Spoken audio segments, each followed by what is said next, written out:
ഈ ആനുകൂല്യങ്ങളെല്ലാം ഇല്ലാതായിട്ട് അവരെന്ത് ചെയ്യും സാർ? ഈ ഇല്ലാതായ ദുഃഖമെല്ലാം കടിച്ചമർത്തിക്കൊണ്ടാണ് സാർ അവര് സെക്രട്ടേറിയറ്റിൽ നിന്ന് ചെങ്കൊടിക്കു കാവലാൽ ചെങ്കനൽ കണക്കൊരാൾ വർഗബോധ താരയിൽ തൊഴിലാളികൾക്ക് തോഴനായി ഇരുളടഞ്ഞ പാതയിൽ ജ്വലിച്ച സൂര്യനെ. സാർ വയലാർ എഴുതുമോ സാർ ഇതുപോലെ?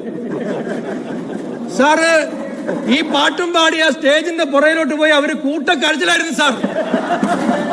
സാറ് പാട്ടെഴുതിയ പൂവത്തൂർ ചിത്രസേനന് പുനർനിയമനം കിട്ടി സാർ. ഈ പാവങ്ങൾക്ക് എന്ത് കിട്ടും സാർ? നിയമസഭാ സമ്മേളനത്തിൽ പൊളിച്ചടുക്കി PC വിഷ്ണുനാഥ്. വാഴ്ത്തിപ്പാടിയവർ വിങ്ങിപ്പൊട്ടി കരയുകയാണ് എന്ന് PC വിഷ്ണുനാഥ് പറഞ്ഞു. ശമ്പള പരിഷ്കരണ കുടിശ്ശിക ഇതുവരെ കൊടുത്തിട്ടില്ല. പാട്ടുപാടി സ്തുതിച്ചവർ പിന്നീട് സ്റ്റേജിന് പിറകിൽ പോയി വിങ്ങിപ്പൊട്ടിക്കരയുന്നതാണ് കാണുന്നത് എന്ന് അദ്ദേഹം സഭയിൽ പറഞ്ഞു. സഭയിൽ ആ ഗാനം ആലപിച്ച ശേഷം ആഹാ വയലാർ എഴുതുമോ സാർ ഇങ്ങനെയൊരു പാട്ട് എന്ന പരിഹാസ പ്രയോഗവും നടത്തി.